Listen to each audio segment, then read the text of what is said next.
न्यूजवर अतिशय महत्त्वाची ब्रेकिंग न्यूज येत आहेत. बातमी आहे मंत्री भरत गोगावले यांच्या संदर्भातली. संतोष देशमुख यांना निश्चितच 100% न्याय दिला जाईल. मंत्री भरत गोगावले. बीड प्रकरणातील संतोष देशमुख यांना निश्चितच 100% न्याय दिला जाईल असे वक्तव्य मंत्री गोगावले यांनी येवला येथील पत्रकारांनी विचारलेल्या प्रश्नाला उत्तर दिले. मुख्यमंत्री, दोन्ही उपमुख्यमंत्री आणि आमचे मंत्रिमंडळ यांच्या माध्यमातून कोणालाही पाठीशी घातला जाणार नाही, याबाबत मुख्यमंत्री देवेंद्र फडणवीस हे स्वतः बोलले आहेत. देवेंद्रजींनी दिलेला शब्द पूर्ण करतील आणि संतोष देशमुख यांना न्याय दिला जाईल.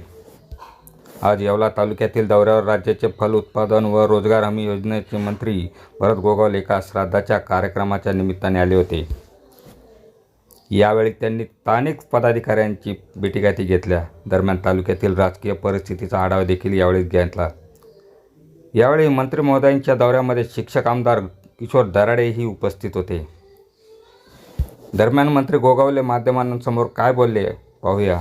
बुलेटिन 13 न्यूजसाठी विलास कांबळे. हा राष्ट्रवादी काँग्रेस पक्षाचा विषय आहे. महायुतीचा हा विषय बनू शकत नाही आहे.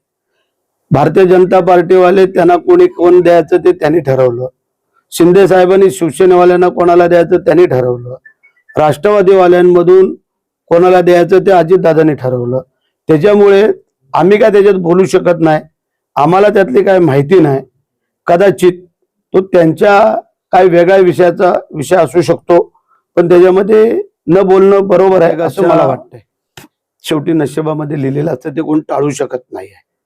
आणि जर असल साईंची त्यांच्यावरती कृपा तर पुढच्या टर्मला ते पण मंत्री होऊ शकतात, असं काही नाही आहे. आता साहेबांनी आम्हाला 2.5 वर्षाचा पिरियड दिलेला आहे.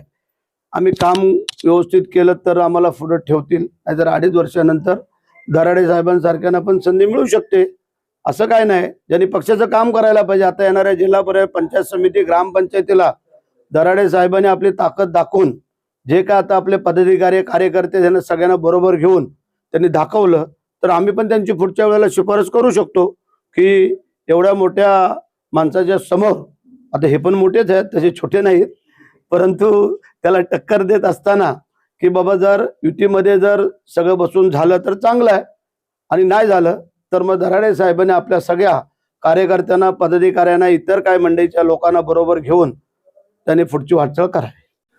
मंत्री पदाचा ताबा घेतल्यानंतर मी अजून सुरू केलेलं नाही कामकाज. थोडं कार्यालयाचं काम चालू आहे, रिनोव्हेशनचं. ते झालं का 1 तारखेच्या नंतर आम्ही तो कार्यभार संपूर्ण घेतोय तिन्ही खात्यांचा. आणि शेतकऱ्यांशी निगडीत असल्यामुळे मी एक शेतकऱ्याचाच मुलगा आहे, त्याच्यामुळे जेवढं चांगलं आणि जास्तीत जास्त सहकार्य शेतकरी बांधवांना कसं होईल ते मी निश्चित पाहण्याचा प्रयत्न करील. रोजगार हमी योजना आहे, खारल्यांची बाब तुमच्याकडे शक्यतो येत नाही, ते आमच्याकडे येते. परंतु रोजगार हमी योजनेच्या माध्यमातून आणि फलोत्पादनाच्या माध्यमातून तुमच्या या भागात आता मी पाहिलं, मी समाधानी आहे की एवढं सुजलाम शुभलाम सगळी सुपीक जागा आहे, चांगलं वातावरण आहे. आणि अशा भागाला पानंद रस्ते असतील, तुम्हाला काय बागायती असतील, त्याला इतर काय बाबी असतील, कारण आमच्या रोजगार हमी योजनेच्या खात्यामध्ये जवळजवळ 262 योजना आहेत त्याच्यामध्ये. मग त्याचा लाभ माझ्या शेतकऱ्यांना, कष्टकऱ्यांना जर मिळाला, त्याच्यापेक्षा पुन्हाचं काम आणि आनंदाचं काम कुठलंच होऊ शकत नाही असं मानणारं मी कार्यकर्ता. तो एका वर्ष श्राद्धाच्या कार्यक्रमाला, तर त्यावेळेला आमचे आमदार दराडे साहेब, आमचे प्रमुख, जिल्हा प्रमुख, तालुका प्रमुख, शहर प्रमुख, इतर आमचे सर्व पदाधिकारी आम्हाला भेटले. आणि आम्ही जो काही तिकडे आलो तो कोणाचा मतदारसंघ आहे म्हणून आलेलो नाही आहे. एखाद्याचा संबंध असतो. अनिल परब पण तिथे त्या कार्यक्रमाला आले होते त्या वर्ष श्राद्धाच्या. तर मला असं वाटतंय की हे सुखदुःखाच्या कार्यक्रमामध्ये कधी कोणी राजकारण आणू नये, आणि आम्ही तर आणत नाही.